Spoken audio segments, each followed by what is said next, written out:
အားလုံးပဲမင်္ဂလာပါခင်ဗျာကျွန်တော်ဒီနေ့မှာတော့ DM ရဲ့ခက်မိုက်မိုက်ခရိုနိုနာလေးတစ်လုံးကိုအကြောင်းကိုပြပြပေးသွားမယ်ဆိုရင်စိတ်ဝင်စားလား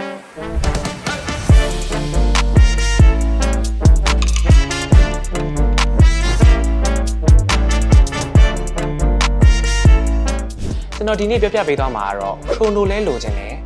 4000စံနာကြီးလည်းမကြိုက်ဘူးပုံမှန်အဝိုင်းဒီဇိုင်းတွေလည်းမပတ်ချင်ဘူးဆိုတဲ့ညီကိုတွေအတွက် DM ရဲ့ခက်မိုက်မိုက်ခရိုနိုနာလေးတစ်လုံးအကြောင်းကိုပြပြပေးသွားမှာဖြစ်ပါတယ်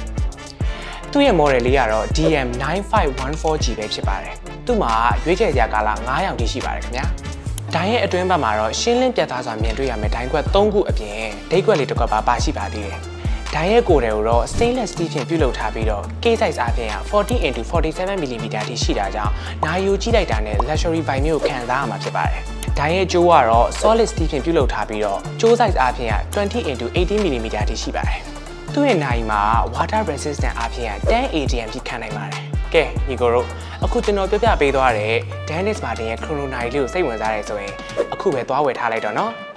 ။အိုးနေ